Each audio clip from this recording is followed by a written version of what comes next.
कई युग पहले हिमालय की ऊंचाइयों में बसे एक रहस्यमय गांव कर्णगति में इंसानों और पौराणिक जीवों के बीच गहरा संबंध था। इस गांव में न केवल देवताओं की कहानियां जीवंत थीं, बल्कि रहस्यमय प्राणी भी निवास करते थे। हर प्राणी की अपनी भूमिका थी और हर इंसान उनके साथ तालमेल में जीता था। गांव के पास एक पवित्र झील थी जिसे सृष्टि कुंड कहते थे। कहते हैं यह झील स्वयं ब्रह्मा ने सृष्टि के निर्माण के समय बनाई थी। झील के पास एक प्राचीन मंदिर था जिसे देवगति मंदिर कहते थे। इस मंदिर के अंदर एक शक्तिशाली क्रिस्टल रखा था जिसे नक्षत्र मणि कहते थे।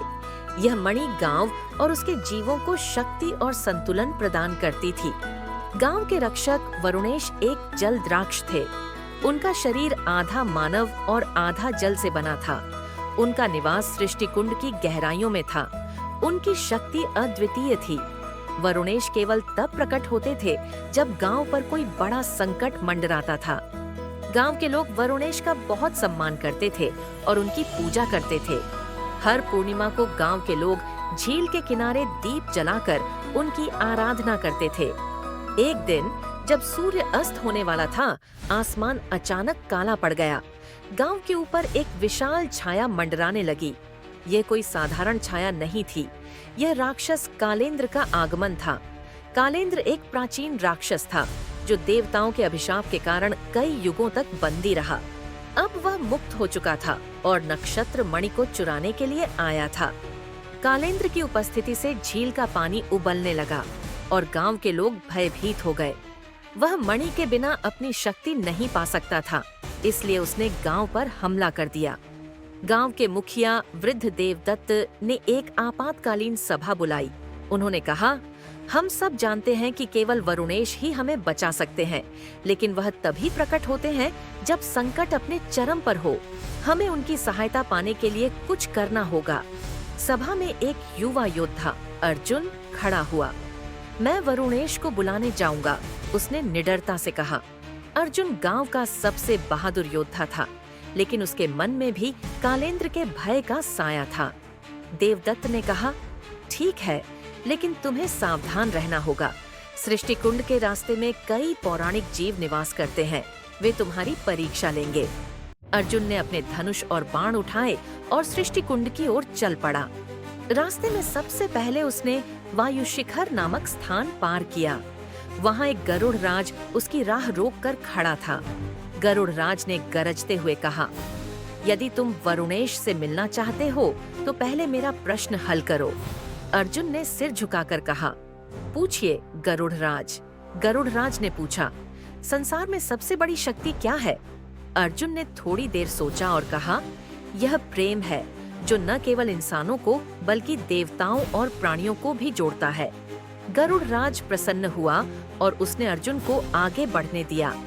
आगे बढ़ते हुए अर्जुन को अग्नितल के पास एक यक्षिणी मिली।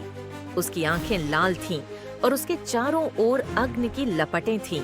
उसने अर्जुन से कहा, यदि तुम यहाँ से आगे जाना चाहते हो तो तुम्हें मेरी अग्नि परीक्षा पास करनी होगी। इस पानी से भरे घड़े को बिना गिराए इस जलती हुई भूमि पर चलकर पार करो। अर्जुन ने हिम्मत दिखाई और घड़ा उठाया। अग्नितल की तपिश उसके पैरों को झुलसा रही थी, लेकिन उसने अपने ध्यान को लक्ष्य पर केंद्रित रखा।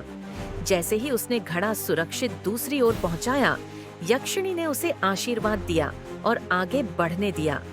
अर्जुन अंततः सृष्टि कुंड पहुंचा। उसने झील के किनारे खड़े होकर वरुणेश को पुकारा। कुछ क्षणों तक शांति छाई रही, फिर झील का पानी तेजी से घूमने लगा। एक विशाल आकृति पानी से बाहर निकली। यह वरुणेश थे।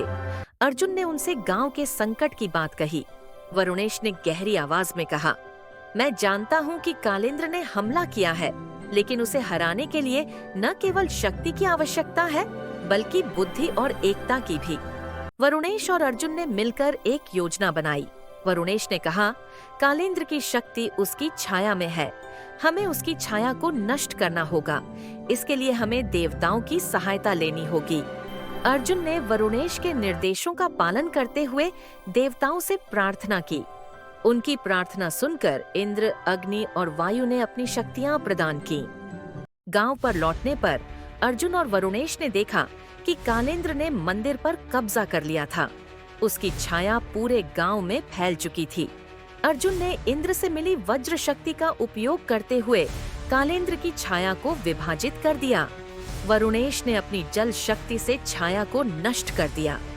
कालेंद्र अब कमजोर हो गया था।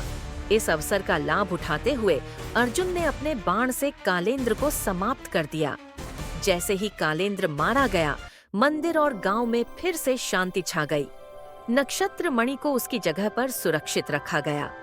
गांव के लोग वरुणेश और अर्जुन की जय जयकार करने लगे। वरुणेश ने अर्जुन से कहा, तुमने न केवल अपनी बहादुरी दिखाई, बल्कि यह भी साबित किया कि सच्चा नायक वही है जो दूसरों के लिए बलिदान दे। गांव ने उस दिन से अर्जुन को अपना नया रक्षक मान लिया। यह कथा गांव की पौराणिक कहानियों में जुड़ गई।